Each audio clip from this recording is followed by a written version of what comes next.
Hello students, welcome back to my YouTube channel smart study coach.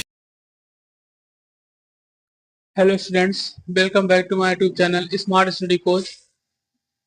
आप सभी का स्वागत है इस चैनल पर। ठीक है, आज हम लोग शुरू करने वाले हैं समुच्चय, ठीक है, क्लास 11 का सेट चैप्टर नंबर फर्स्ट। तो हम लोग समझेंगे सबसे पहले समुच्चय के बारे में, समुच्चय क्या चीज है, कैसे है, ठीक है, और साथ ही साथ ये किस तरीके से आपके आईआईटी या बोर्ड के लिए कैसे महत्वपूर्ण रहेगा। ठीक, तो चलिए शुरू करते हैं हम लोग। पहला चैप्टर आपका जो है समुच्चय। चलिए हेडिंग डाल लीजिए, समुच्चय।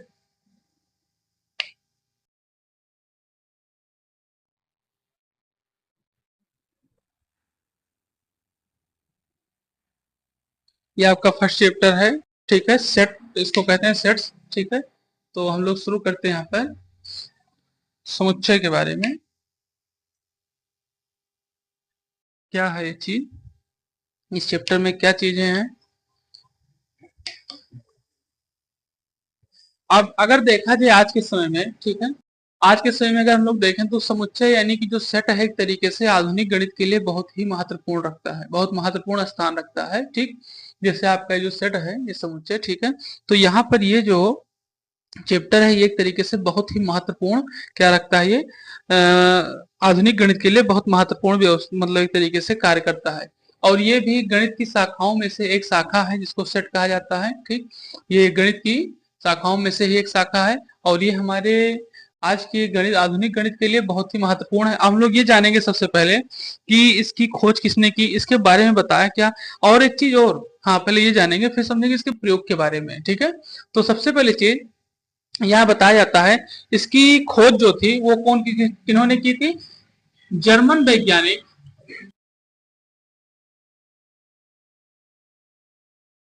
जर्मन गणितज्ञ कह सकते हैं उनको भी। ठीक है, जर्मन, तो यहाँ हम इस चीज को कह सकते हैं कि सबसे पहले इसको बताने वाले कौन थे, जर्मन वैज्ञानिक कह सकते हो, ठीक है, या फिर जर्मन गणितज्ञ। तो जर्मन वैज्ञानिक जो कि जॉर्ज कैंटर थे, उन्होंने 1845-1918 के बीच में संबंध के बारे में यानी समुच्चय के बारे में बताया था। ठीक, अब आपका जो संबंध है, जो मतलब एक तरीके से जो ये समुच्चय है, ठीक है, इसका प्रयोग कई जगहों पे होता है। जैसे कि किन किन जगहों पे, जैसे आपका फलन हो गया, ठीक, संबंध हो गया, ठीक, इन सब जगहों पे क्या होता है, इसका प्रयोग होता रहता है। ठीक है, और इसके साथ साथ और कई जगहों पे, जैसे मान लीजिए जैसे होगा आपका ज्यामितीय, ठीक है, ज्यामितीय में भी इसका प्रयोग होता है। हम लोग आगे धीरे धीरे जब पढ़ेंगे अगले चैप्टर को, मतलब अगले क्लास में, तो वहां पे हम लोग फलन भी पढ़ेंगे, संबंध भी पढ़ेंगे, ज्यामितीय भी पढ़ेंगे, तो वहां पे हम लोग इसको देखेंगे। ठीक है, कि किस तरीके से संबंध का प्रयोग या फलन का प्रयोग या ज्यामितीय का प्रयोग में समुच्चय यानी कि सेट का प्रयोग किया जाता है। ये चीज होगी, ये होगी इसके प्रयोग के बारे में। ठीक है, अब हम लोग समझेंगे सबसे पहले इसमें कि इसकी परिभाषा क्या होती है, ऐसी क्या इसकी व्यवस्था, ऐसी क्या इसके पास ऐसी वो है कि जो इसका प्रयोग हर जगह पे हो रहा है। ठीक है, आपका संबंध अगर फलन देखा जाए तो एक आधे टॉपिक को, मतलब आधे बुक को कवर करता है संबंध, वो फलन। ठीक है, उसी तरीके से संबंध भी और ज्यामितीय भी कम से कम 1/4 ये भी कवर करता है। तो इसका मतलब इस सेट है, ये अपने आप में बहुत बड़ी चीज है, इसलिए फलन, संबंध और ज्यामितीय सभी चीजों में क्या होता है, इसका प्रयोग होता है। तो सबसे पहले हम इसके डिफिनीशन को जानेंगे कि इसकी परिभाषा क्या होती है। ठीक है, तो चलिए हम लोग अब समझते हैं इसकी डिफिनीशन के बारे में। ठीक है, तो यहाँ पर हम इसको समझेंगे, सबसे पहले तो ये जानेंगे कि समुच्चय के सिद्धांत के जो पिता हैं उनको जॉर्ज जॉर्ज कैंटर कहा बताया गया है। ठीक है, समुच्चय सिद्धांत के पिता कौन है, जॉर्ज कैंटर, ये ध्यान रखिएगा। अब हम लोग समझेंगे समुच्चय क्या चीज है, समुच्चय क्या चीज, इसका हम लोग जानेंगे। तो वस्तुओं की सुपरिभाषित संग्रह को समुच्चय कहते हैं। अब वस्तुओं की सुपरिभाषित से क्या मतलब है, हम यहाँ पर जो सेट शुरू करने वाले हैं आपको बेसिक से एकदम पढ़ाया जाएगा। ठीक है, हर एक चीज की यहाँ पे छोटी छोटी चीज की जानकारी दी जाएगी इस चैनल पर, और पूरे लेक्चर को, मतलब पूरी बुक को यहाँ पर आपको क्या किया जाएगा, पढ़ाया जाएगा। ठीक है, तो बताया था कि वस्तुओं के सुपरिभाषित संग्रह को समुच्चय कहते हैं। अब वस्तुओं की सुपरिभाषित क्या चीज होती है उसको हम समझेंगे। जैसे देखिए, जैसे यहाँ सबसे पहले हम लोग इसको समझेंगे, जैसे सबसे पहली चीज, वस्तुओं हो या कोई और चीज हो, जैसे आपका हो गया क्रिकेट टीम, ठीक है, या ताश के पत्ते हो गए, या ताश की गड्डी हो गई। तो ये सब एक इस तरीके की व्यवस्था है जिसमें वस्तुओं के सुपरिभाषित के संग्रह, यानी कि परिभाषा भी उनकी हो, मतलब सुपरिभाषित भी हो सके, और वो एक तरीके से संग्रह के रूप में रहे। किसमें रहे? एक तरीके से वो संग्रह के रूप में रहे, ठीक। तो इस तरीके से कहा, तो उसको समुच्चय कहा जाता है। फिर बताया कि वस्तुओं या पदों का ऐसा समूह जिसमें कोई विशेष गुण पाया जाता हो। अब कोई विशेष गुण, ये भी ध्यान रखिएगा, ठीक है, क्या बता रहा है, कोई विशेष गुण पाया जाता हो, तो उसको भी क्या कहते हैं, एक तरीके से समुच्चय का संग्रह, समुच्चय कहते हैं। जैसे कि हम लोग इसको समझ सकते हैं, जैसे कि वस्तुओं या कोई पदों का संग्रह, जैसे माइनस प्लस 1 से लेकर 100 तक, प्लस 1 से लेकर 100 के बीच में अगर हम लोग देखें, किसको देखें, वो देखें हम लोग गिनतियों को देखें, फिर या फिर टेबल को हम देखें, तो भी तरीके का टेबल एक तरीके का समूह है, ठीक। और वो समूह एक तरीके से पदों में व्यक्त किया गया है, और ये पद हमें इस तरीके से क्या बताते हैं कि वो भी क्या है, एक समुच्चय की तरीके से कार्य करते हैं।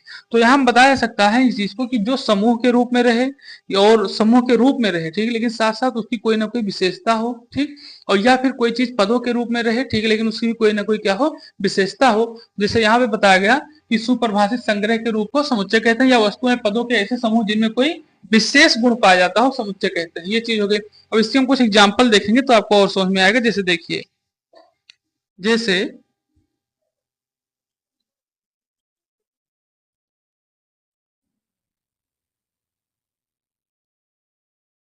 ठीक, जैसे जैसे 15 से कम सम संख्या, सम संख्या का संग्रह, ठीक, 15 से कम सम संख्या का संग्रह। तो अब देखेंगे यहाँ पर, तो 2, 4, 6, 8, 10, 12 और 14, ठीक है, ये हो गया, इस तरीके का संग्रह हो गया। अब ये सम संख्याओं का संग्रह है, ध्यान रखिएगा, क्या है ये, सम संख्याओं का संग्रह, लेकिन साथ साथ 15 से कम और सम संख्या। तो अब देखिए इसमें क्या बताया जा रहा है कि सुपरिभाषित हो और साथ ही साथ समुच्चय के रूप में हो, लेकिन कोई विशेष गुण भी हो। अब कोई विशेषता क्या है इसकी कि ये सम है, संख्या है, ठीक है, और किससे कम है, 15 से कम है, ठीक। तो ये चीज हो गई यहाँ पर।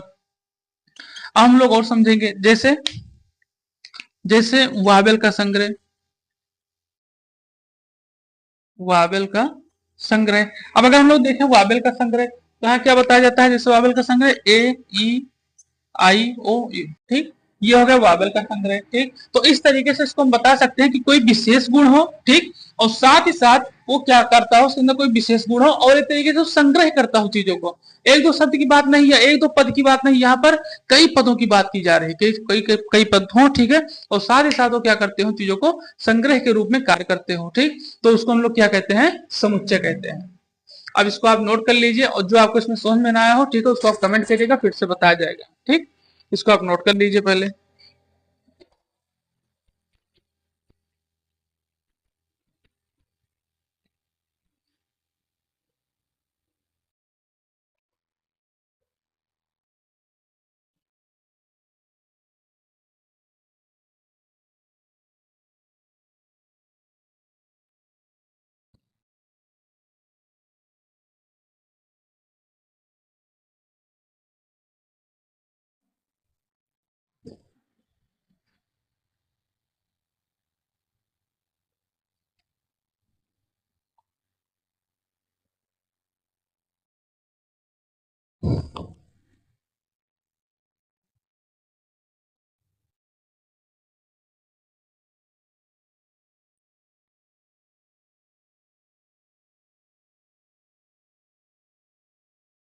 तो हम लोग अब यहाँ पे समझ चुके हैं सेट के बारे में। अब हम लोग कुछ और चीजों को समझेंगे। सेट को शुरू करने से पहले सेट के कुछ सिंबल का प्रयोग किया जाता है, ठीक। ये सेट के सिंबल प्रयोग किया जाता है, जैसे यूनियन हो गया, सबसेट हो गया, ठीक। तो अब हम लोग सेट के सिंबल के बारे में समझ लें यहाँ पर, क्योंकि यहाँ अगर जब सिंबल जाने रहेंगे, उसके प्रतीक को जाने रहेंगे, तो हमें समझ में आएगा कि हाँ इसका मतलब क्या होता है, इसका मतलब क्या होता है, इसका प्रयोग कैसे होगा, कहाँ इसका प्रयोग होगा, कैसे इसका प्रयोग होगा, एकदम बेसिक से आपको चीजें।